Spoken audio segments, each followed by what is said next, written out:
Dernière parole de Jacob à ses fils. Le nom de bénédiction de Jacob que l'on donne d'ordinaire à ce morceau est tiré du verset 28.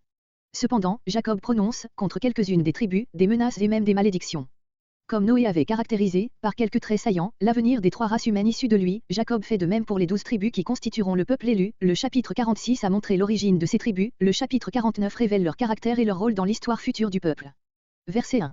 Dans la suite des jours. On peut traduire aussi, à la fin des jours, comme nous l'avons fait dans Ésaïe 11.2. L'expression hébraïque désigne à la fois le temps qui s'écoulera jusqu'aux derniers jours et ces derniers jours eux-mêmes. C'est tout l'avenir envisagé comme développement et conclusion de l'état présent. Comparez Ésaïe 2.2, note. Verset 2. Rassemblez-vous. Après avoir fait convoquer ses fils, verset 1, il leur ordonne de se réunir autour de son lit. Verset 3. Versets 3 et 4 Ruben. Jacob commence par refuser sa bénédiction à ses 3 fils aînés, Ruben, Siméon et Lévi et par motiver ce refus. À la vue de Ruben, son premier-né, qui s'est par sa faute privé du droit d'aînesse, son cœur s'émeut, il lui adresse d'abord la parole directement, comme il le fera pour Jude et Joseph, appelés à prendre sa place. Puis il passe à la 3e personne, qu'il emploie seul avec les 2 autres. Le verset 3 indique ce que Ruben était de droit, le verset 4 rappelle la cause de son rejet. Tu as bouillonné comme l'eau, comme un torrent qui franchit ses limites. Sur l'événement auquel Jacob fait allusion, voir Genèse 35.22. Il est monté. Le patriarche passe à la 3e personne, il se détourne avec indignation de celui qui a pu commettre un pareil acte. La tribu de Ruben habita à l'est du Jourdain, en dehors du pays de Canaan proprement dit, elle ne joua pour ainsi dire aucun rôle dans l'histoire du peuple. Verset 5.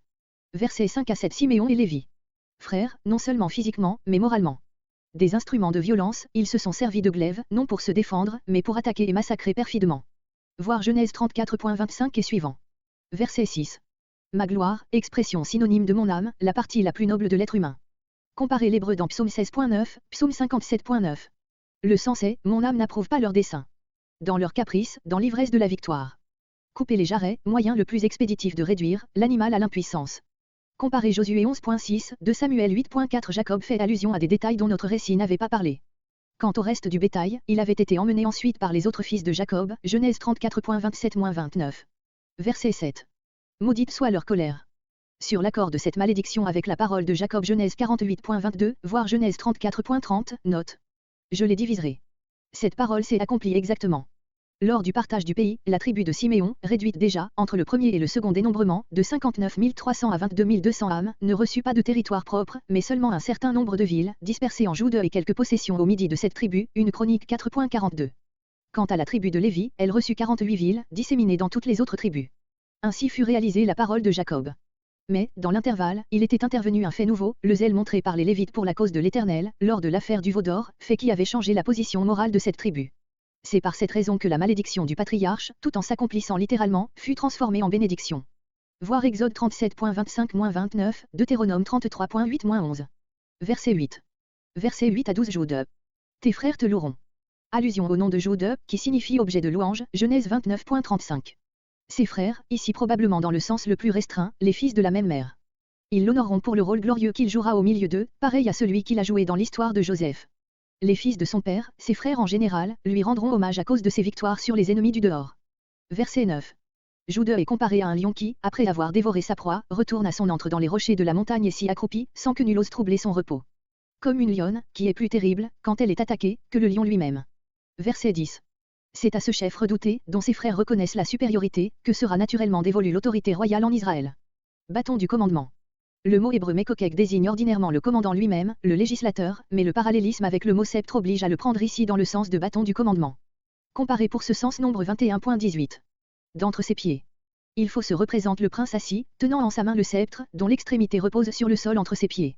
Jusqu'à ce que vienne Shilo. Jacob indique ici le terme auquel aboutira la souveraineté de Juda sur le peuple entier. Le mot Shilo peut être pris soit comme régime, soit comme sujet du verbe venir, jusqu'à ce qu'il, ou qu'on, vienne à Shilo, ou, jusqu'à ce que Shilo vienne. Dans la première construction, le mot Shilo a été interprété de différentes manières. Plusieurs l'ont pris dans le sens géographique qu'à ce mot dans les autres passages où il se rencontre et où il désigne la ville de Silo aujourd'hui Seyen, quelques ruines, dans la tribu d'Éphraïm. C'est là que le tabernacle fut placé après la conquête de Canaan et là aussi que le partage du pays fut exécuté. On a supposé qu'en désignant ainsi cette ville, Jacob faisait allusion au sens de son nom qui signifierait repos. Jude serait à la tête du peuple jusqu'à son arrivée en Canaan, son lieu de repos. D'après ce sens, la souveraineté de Juda sur Israël consisterait dans le premier rang qui fut accordé à cette tribu dès la sortie d'Égypte pendant le séjour au désert. Mais comment cette première place, dans les campements et dans les marches, pourrait-elle être appelée une souveraineté? Et comment admettre que la promesse du rôle royal de Jude en Israël n'aitrait en aucune manière au grand fait de la royauté théocratique attachée pendant des siècles à la famille de David et à la tribu de Jude. De plus, Silo n'est mentionnée nulle part dans l'histoire patriarcale. L'on peut douter qu'elle exista déjà au temps de Jacob ou qu'elle fût connue de lui. En admettant la même construction, on s'est borné au sens supposé du mot Shilo, repos, du verbe shala, être tranquille, en faisant abstraction de sa signification géographique. Mais cette explication se heurte à la même difficulté que la précédente, la souveraineté proprement dite de Juda sur Israël n'a pas précédé, mais a suivi et après un temps assez long, l'arrivée du peuple au repos, en Canaan. D'après la seconde construction, Shilo est le sujet du verbe.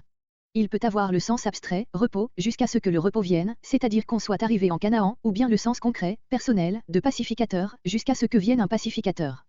Il faut remarquer en effet que le mot Shilo est sans article, un pacificateur et non pas le pacificateur, à moins qu'on ne veuille lui donner la valeur d'un nom propre, ce qui est peu naturel, puisque ce mot ne reparaît nulle part ailleurs. Le premier de ces deux sens rencontre les mêmes difficultés que les précédents. D'après le second, il s'agit évidemment, dans la pensée de Jacob, d'un personnage attendu par lui comme celui qui doit donner le repos à la terre. Le patriarche connaissait la promesse faite à Abraham, toutes les nations de la terre seront bénies en ta postérité. Il pouvait donc attendre dans un avenir lointain un personnage en qui s'accomplirait cette grande espérance. On comprendrait que l'attente messianique eût revêtu dans son esprit cette forme au moment où la division entre les peuples s'accentuait dans l'humanité et prenait un caractère de plus en plus marqué d'hostilité et de violence. On a objecté que l'idée d'un messie personnel n'a pu exister à une époque si reculée. Mais il n'est pas possible de décider cette question a priori et la parole du père de Noé, Genèse 5.29, montre certainement que l'espérance d'un pacificateur final a existé dès le commencement au sein de l'humanité croyante. Plusieurs interprètes, n'étant satisfaits par aucun des sens indiqués, ont essayé de corriger le texte. Les anciens traducteurs grecs paraissent avoir lu Shelo, mot composé de la conjonction chez, pour Esher, que et du pronom Elo, à lui. Cette correction admise, il faudrait traduire, jusqu'à ce que vienne celui à qui, en sous-entendant comme fin de phrase, appartient le sceptre, c'est-à-dire le Messie. L'ellipse serait forte et le sens n'est guère justifié par le passage analogue que l'on cite, Ézéchiel 21.32, jusqu'à ce que vienne celui à qui appartient le jugement. Car la pensée est ici complètement exprimée. La correction proposée suppose d'ailleurs une forme grammaticale sans exemple dans le Pentateuque. Et c'est à lui qu'appartient l'obéissance des peuples. Si l'on entendait la proposition précédente dans ce sens, jusqu'à ce qu'on vienne à Silo, ou au repos, l'expression « c'est à lui » ne pourrait se rapporter qu'à Jude. Mais si l'on donne à Shilo un sens personnel et qu'on en fasse le sujet devienne, le pronom lui doit naturellement se rapporter à ce sujet nouveau, au Messie. Les principaux interprètes modernes s'accordent à reconnaître que le terme amim, les peuples, ne peut désigner ici les tribus israélites, dans ce sens, ces mots n'ajouteraient rien à ce qui précède, mais seulement les peuples païens, les familles de la terre dont Dieu avait parlé à Abraham. Jude doit régner en Israël jusqu'à ce qu'il obtienne ou que vienne celui qui obtiendra l'obéissance de tous les peuples de la terre. Même si l'on admet le sens messianique du mot Shilo, ce passage n'annonce point expressément que le Messie sortira de Jude. Mais c'est pourtant, d'après le contexte, la supposition la plus naturelle, puisqu'autrement la promesse du Messie, point culminant dans la bénédiction de Jude, se changerait en une menace pour cette tribu, qui serait, dès cette venue, privée de sa souveraineté. Le sens dans cette application au Messie est donc probablement celui-ci, Jude ne perdra point sa souveraineté sur Israël jusqu'à ce que, par la venue du Messie, elle se trouve transformée dans sa personne en souveraineté sur tous les peuples. Mais la promesse ainsi comprise s'est-elle réalisée? Il semble que la souveraineté de Jude ait subi de nombreuses interruptions avant la venue du Sauveur. Mais la prépondérance de Jude en Israël n'en a pas moins été un fait constant, le trait saillant dans l'histoire du peuple. Il y conserve le rang prééminent qu'il a occupé déjà dans la famille patriarcale, Genèse 37.26, Genèse 43.8 et suivant, Genèse 44.14 et suivant, Genèse 46.28. Dans les dénombrements, cette tribu est trouvée la plus nombreuse, nombre 1.27, nombre 26.22, au camp et dans les marches, elle occupe la première place, nombre 2.3, nombre 10.14, à l'époque des juges, elle a l'initiative des guerres auxquelles toutes les tribus prennent part, juge 1.17-20, juge 20.18, avec David, enfin, elle devient la tribu royale et après le retour de la captivité, le peuple s'absorbe pour ainsi dire en elle et tout entier prend son nom, juif égal homme de Jude. Verset 11. Il attache. Après ce coup d'œil jeté dans l'avenir le plus lointain qui se rattache au rôle de la tribu de Jude, Jacob revient à l'avenir plus rapproché qui attend celle-ci en Canaan. Au CEP. Le territoire de Jude abondait en vignes excellentes. Son anon. En Jude, on attachera un anon à un excellent CEP, sans craindre le dommage qu'il y pourrait causer, tant l'abondance du raisin sera grande. Il lave son vêtement dans le vin. Même pensée sous une autre image. L'abondance du vin sera telle qu'on s'en servira, comme ailleurs de l'eau, pour les usages les plus vils. Verset 12. Les. Le territoire de Jude n'était pas moins riche en pâturage qu'en vignobles. Verset 13. Zabulon. Zabulon ne s'étant distingué ni en bien, ni en mal et sa tribu n'étant pas appelée à jouer un rôle prépondérant, Jacob se borne à décrire son territoire, en faisant allusion à son nom, qui signifie habitation, Genèse 30.20. À Sidon, à la Phénicie, dont Sidon était la ville principale dans ces temps reculés. Si Tyr avait déjà été une ville importante au moment où Jacob parlait, il ne se serait pas exprimé ainsi, car Tyr était plus rapproché des frontières de la Palestine que Sidon. La bénédiction de Moïse représente aussi Zabulon habitant au bord de la mer, Deutéronome 33.19. Cependant, lors du partage du pays, il reçut sa portion dans l'intérieur des terres, entre Nephtali, qui habitait au bord du lac de Génézareth et Esser, qui touchait à la Méditerranée et à la Phénicie. Nouvelle preuve de l'authenticité de la prophétie. Car si elle eût été inventée après coup, elle l'eût été d'une manière exactement conforme aux faits. Verset 14. Versets 14 à 15 Issachar. Cette caractéristique a trait tout d'abord au caractère physique et moral d'Issachar, puis aussi au rôle de la tribu qui naîtra de lui. Anosseux, une bête de somme vigoureuse. Symbole à la fois de la vigueur physique de la tribu et de sa prédestination à servir, verset 15. Que le pays est agréable. Le territoire d'Issachar fut l'une des meilleures portions de la Palestine, il partageait avec Zabulon la fertile plaine d'Esdraélon. Un sol aussi riche ne contribua pas à développer chez lui les instincts guerriers, aussi, dans le chapitre 1 des juges, Issachar n'est pas mentionné parmi les tribus qui ont dépossédé les Cananéens. Il marcha cependant avec Barak et Déborah contre l'armée de Sisra, juge 5.15. Homme de corvée, ou bien soumis aux travaux pénibles de l'agriculture, ou plutôt serviteur des marchands phéniciens et syriens, dont les caravanes traversaient son territoire et auxquels il fournissait des porteurs. Cet asservissement lucratif était un déshonneur pour une tribu israélite, c'est pourquoi Issachar se trouve relégué du 5e rang, qui lui appartenait, au 6e et dernier parmi les fils de Léa. Comparez Genèse 30.18-20. Les 4 noms des fils des Servantes suivent maintenant, ils ne sont rangés ni d'après leur mère, puisque les 2 fils de Zilpa se trouvent placés entre les fils de Bilra, ni d'après la situation géographique de leur tribu, mais leur ordre paraît déterminé par le contraste suivant, d'abord 2 tribus guerrières, Dan et Gad, puis 2 tribus pacifiques. Esser et Nephtali. Verset 16. Verset entre 16 et 17 Dan. Jugera son peuple. Allusion au sens du nom de Dan, juge. Malgré sa petitesse, cette tribu aura sa pleine autonomie vis-à-vis des autres tribus, elle sera même en état d'accomplir des actes de vaillance et d'audace. Comparez l'histoire de Samson et celle de l'invasion des Danites dans le nord, juge 13 et suivant. Verset 17. Jacob lui souhaite le succès dans ses guerres où, trop faible pour attaquer ses ennemis en face, elle devra lutter par la ruse. Une vipère, proprement un séraste, serpent très venimeux, qui se cache dans le sable, dont il a la couleur et surprend ainsi sa proie. Les pâturons du cheval, la partie inférieure de la jambe, au-dessus du sabot. Cette prophétie a trouvé son accomplissement dans la manière dont les Danites firent la conquête de la ville de Laï, juge 18.27. Verset 18. Selon plusieurs, Jacob, après avoir fait entrevoir les luttes redoutables où seront engagés ses descendants, exprimerait ici l'espoir que Dieu les secourra comme il l'a secouru lui-même. Ce sens est bien recherché. Ce verset doit plutôt être rapporté à Jacob lui-même, qui, sentant ses forces faiblir, exprime le besoin de repos et l'aspiration à la pleine délivrance. Verset 19. Gad. Sur 6 mots dont cette phrase est composée dans le texte hébreu, 3 présentent une assonance avec le nom de Gad. Il est mis particulièrement en relation avec le verbe gaod, attaquer, presser, Gad est pressé par une troupe ennemie, mais lui-même la presse à son tour et la met en fuite. Gad, en effet, montra sa vaillance dans ses luttes avec les Bédouins du désert, qui menaçaient son territoire situé à l'est du Jourdain. Comparez une chronique 5.18, une chronique 12.8-15. Verset 20. Esser. Le territoire qui échut à Esser, sur la côte entre le Carmel et la Phénicie, était très fertile. C'est probablement de là qu'ont tiré la plus grande partie des produits qu'Israël échangeait avec les Phéniciens, 1 Roi 5.11, acte 12.20. Verset 21. Nephtali. L'idée exprimée ici est sans doute que cette tribu fournira tout à la fois des coureurs agiles et des hommes éloquents. Les LXX, qui ont lu 2 mots du texte avec d'autres voyelles, traduisent « Nephtali est un térébinthe élancé, jetant de beaux rameaux ». Verset 22. Verset 22 à 26 Joseph. Arbre fertile au bord d'une source. Image de la fécondité et de la prospérité. Comparez Psaume 1.3, Jérémie 17.8. Ses branches, il y a littéralement ses filles. Versets entre 23 et 24. Comme son ancêtre, la tribu de Joseph aura de nombreux ennemis.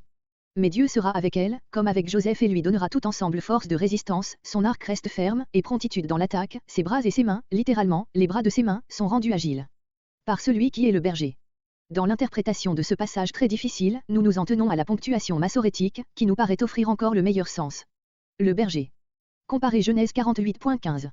Le rocher d'Israël, Dieu, comme l'être immuable, dans lequel Israël pourra toujours avoir une entière confiance.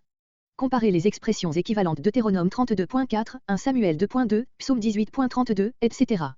Verset 25. Bénédiction des cieux, de l'abîme. Bénédiction de tout genre, pluie et rosée des cieux, source jaillissant des nappes d'eau souterraines, fécondité enfin des animaux et de l'homme. Verset 26. Les bénédictions des montagnes antiques. Le mot traduit par montagne peut aussi être le participe du verbe ara, concevoir, et le mot at, antique, peut être une préposition qui signifie jusqu'à. C'est pourquoi d'autres ont traduit les bénédictions de ton père ont surpassé les bénédictions de mes pères, ceux qui m'ont engendré, jusqu'à la cime des collines éternelles. Mais ce sens n'est pas clair, le parallélisme est brisé et il faut prendre ara, concevoir, dans le sens d'engendrer, qu'il n'a jamais. Comparez une construction identique à celle que nous avons ici, Deutéronome 33.15, Habakkuk 3.6. Montagnes antiques, collines éternelles. Les montagnes sont censées être ce qu'il y a de plus antique et de plus stable sur la terre, Psaume 90.2. Les bénédictions des montagnes et la beauté des collines désignent sans doute les bénédictions temporelles décrites dans le verset précédent, et Jacob veut dire qu'il a eu en partage des bénédictions plus grandes encore que celles-là, des bénédictions de l'ordre spirituel et qu'il les transmet à Joseph, comme à un autre premier-né à côté de Jude. Prince de ses frères, en hébreu Nazir, mis à part. Il n'est pas question ici du Naziré à Lévitique, Nombre 6.1-21, Joseph se trouve mis à part par le fait de l'élévation qui lui a été accordée en Égypte. Verset 27. Benjamin. Un loup qui déchire. L'image du loup est généralement employée dans un sens défavorable, Sophonie 3.3, Habakkuk 1.8, Ézéchiel 22.27, etc. Ce n'est pas, sans doute, le cas ici. L'auteur, ayant appliqué l'image du lion à Jude, compare Benjamin à un animal sauvage plus petit, pour dépeindre la vaillance d'une tribu moins importante. Le matin, sur le soir. En tout temps prêt à combattre et à vaincre. Sur le caractère belliqueux de la tribu de Benjamin, voir Juge 20.19 et suivant, une chronique 8.40, une chronique 12.2, etc. Le juge Éhud et le roi Saül furent benjamites. Plusieurs interprètes pensent que ce morceau est la description de l'état de choses existant au moment où écrivait l'auteur et non une prophétie de Jacob et cherche dans l'histoire d'Israël le moment où cette description a correspondu à la réalité. Pour les uns, c'est l'époque des juges, pour d'autres, celle de Samuel, pour d'autres enfin, celle de David. On va même jusqu'à nommer le prophète Nathan comme l'auteur du morceau. Mais plusieurs faits témoignent de la haute antiquité de ce chapitre. Le style a un caractère très antique. Bien des traits nous transportent à une époque antérieure à celle des juges, comparez, par exemple, ce qui est dit de Zabulon, Issachar et Dan dans les versets 13 à 17 avec ce qui en est dit Juge 5.15, Juge 5.17-18. L'auteur ne paraît pas connaître la division du pays, telle qu'elle a en lieu au temps de Josué, par exemple, il attribue à Zabulon un territoire maritime. Au verset 13, il ne paraît pas connaître Tyr, mentionné pourtant déjà Josué 19.29. L'auteur semble avoir devant lui des individus, les pères des futures tribus, plutôt que ces tribus elles-mêmes. C'est en particulier le cas de Ruben, Siméon, Lévi, dont il rappelle certains traits individuels et de Joseph qui, s'il figurait ici comme tribu, serait évidemment divisé en Éphraïm et Manassé. Il est impossible, enfin, de se figurer que la dispersion de Lévi pût être présentée comme une malédiction à une époque postérieure où déjà elle avait été transformée en bénédiction. Les paroles prononcées sur cette tribu nous transportent donc dans une époque antérieure à la scène du veau d'or. Du reste, la parole du verset 18 ne saurait être inventée. Ces raisons nous autorisent à conclure à l'authenticité du morceau. Verset 29. Verset 49.29 à 50.14 Mort et ensevelissement de Jacob. Verset 29 à 32 Derniers ordres et morts de Jacob. Ces ordres avaient déjà été communiqués à Joseph, sans la participation duquel ils ne pouvaient être exécutés, Genèse 47.29-31. La prophétie messianique dans la Genèse. Si nous réunissons un certain nombre de promesses d'une portée messianique, voire l'exégèse, qui se trouve disséminée dans le récit de la Genèse, et cela, sans aucune relation, ni de circonstance, ni de forme, les unes avec les autres, sauf les promesses faites à Abraham, Isaac et Jacob, nous voyons se former comme une série de cercles concentriques, circonscrivant successivement dans des limites de plus en plus étroites et précises le domaine d'où doit procéder le salut. L'humanité, la postérité de la femme, Genèse 3.15. La race de Seth, la parole de Lémec à Noé, Genèse 5.29. La branche de Sem, dont Jéhovah doit demeurer le Dieu et qui doit un jour abriter Japh sous ses tentes, Genèse 9.26-27. La famille d'Abraham, la postérité en qui doivent être bénies toutes les familles de la terre, Genèse 12.3, etc. La famille d'Isaac, Genèse 26.14. La famille de Jacob, Genèse 35.9 et suivant, Genèse 27.29. La tribu de Jude, Genèse 49.10. Pour achever la détermination du berceau messianique, il ne manque plus que l'indication de celle d'entre les familles de Jude.